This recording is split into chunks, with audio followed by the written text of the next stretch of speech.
The Vice President has been invited to participate. She is reportedly prepared for a full-scale legal battle, a bloodbath, as it has been described, assembling a very large team of lawyers. She is apparently ready to face the accusations and defend herself at length. And yet it appears she will not even participate. We recall the words of Justice Antonio Tiham in the previous impeachment against Chief Justice Maria Lourdes Sireno. Failure to participate in the hearings before the Committee on Justice is tantamount to a culpable violation of the Constitution. Ayon sa pananaw na iyon, ang hindi pagharap sa proseso ay maaaring ituring na patuloy na paglabag sa saligang batas. Ang tanong ngayon, maaari rin ba nating sabihin ito sa Vice Presidente? Let us remember, the Vice President took the same oath. I do solemnly swear that I will faithfully and conscientiously fulfill my duties, preserve and defend the Constitution, execute its laws, do justice to every man, and consecrate myself to the service of the nation.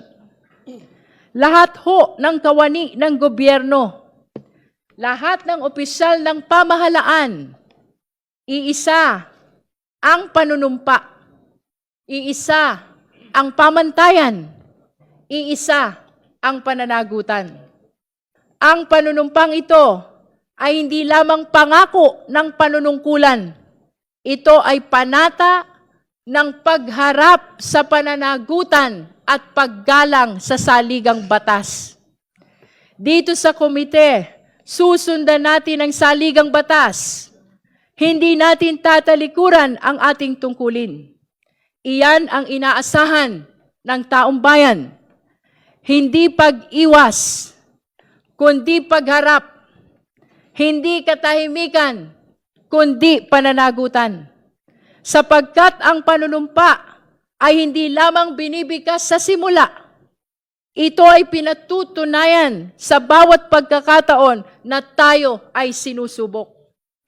So regardless of the participation of the Vice President, and even in her absence, this committee will proceed.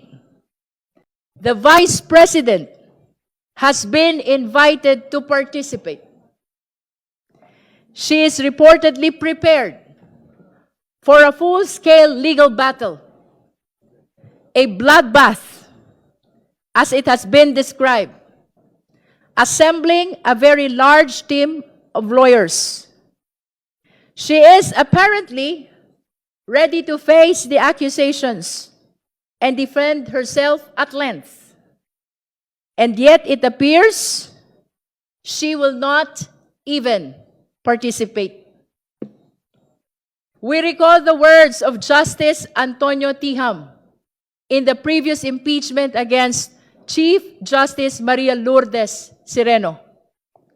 Failure to participate in the hearings before the Committee on Justice is tantamount to a culpable violation of the Constitution.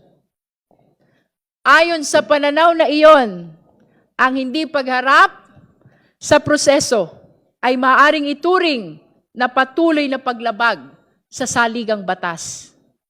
Ang tanong ngayon, maaari rin ba nating sabihin ito sa Vice Presidente? Let us remember, the Vice President took the same oath. I do solemnly swear that I will faithfully and conscientiously fulfill my duties, preserve and defend the Constitution, execute its laws, do justice to every man, and consecrate myself to the service of the nation. Lahat ho ng kawani ng gobyerno, lahat ng opisyal ng pamahalaan, Iisa ang panunumpa. Iisa ang pamantayan. Iisa ang pananagutan. Ang panunumpang ito ay hindi lamang pangako ng panunungkulan. Ito ay panata ng pagharap sa pananagutan at paggalang sa saligang batas. Dito sa komite, susundan natin ang saligang batas. Hindi natin tatalikuran ang ating tungkulin. Iyan ang inaasahan ng taong bayan. Hindi pag-iwas, kundi pagharap. Hindi katahimikan, kundi pananagutan. Sapagkat ang panunumpa ay hindi lamang binibigkas sa simula. Ito ay pinatutunayan sa bawat pagkakataon na tayo ay sinusubok. So regardless of the participation of the Vice President, and even in her absence, this committee will proceed.